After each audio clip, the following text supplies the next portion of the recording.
ingowwomina, ingowwomina, irra deebi'een jedha ammas ingowwomina. Macaafni qulqulluun amantoota warreen amanataniin yookaan macaafa qulqulluu namoota amanataniin ingowwominaa jedha. Gaaf tokkoyyuu gowwomaa irraa kaadhaa jedheen beeku. Ingowwominaa jedha macaafni keenya. Garraamii akka gugee afchaala akka bofaa ta'a yookaan hattee akka bofaa ta'a. Kiristaanota gowwomuu hin qabdan. Amantoonni gowwomuu hin qabdan. Yookaas tajaajiltoota gowwomuu hin qabdan. Gowwomuu hin qabdan. Wanti nama gowwomsu addunyaa kanarra baay'ee.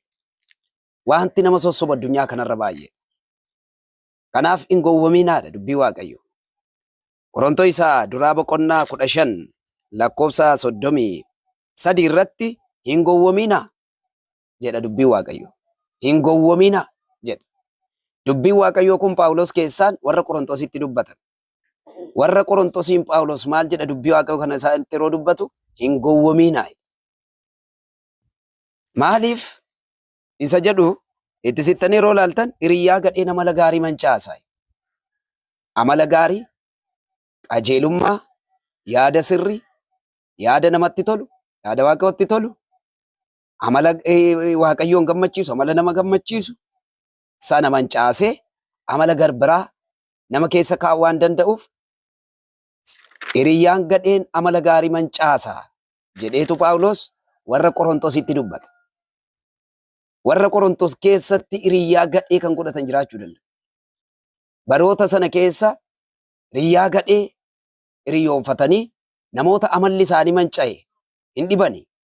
Kanaafidha kan inni hiriyyaan gadheen amala gaarii mancaasaati akeekkadhaa hin gowwominaatii jedhu Phaawulos.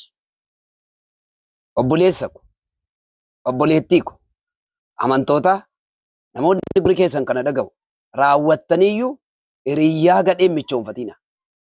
Hiriyyaa gadheen mana keessan diiga, maatii keessan diiga, qabeenya keessan diiga, amala keessan balleessa, jireenya keessan karaatti hambisa. Wanta hin tolleef wanta hin barbaachifne isin irratti raawwata. Kanaafuu hiriyyaa gadhee matumaan michoonfatina. Michuu hiriyyaa gadhee hin ta'ina. Isin kan Waaqayyo waan taataniif hiriyyoota gadheen michoonfatina. Hiriyyaa gadheen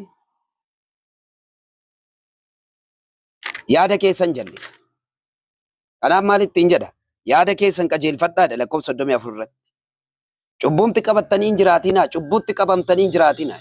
Hiriyyaa gadheen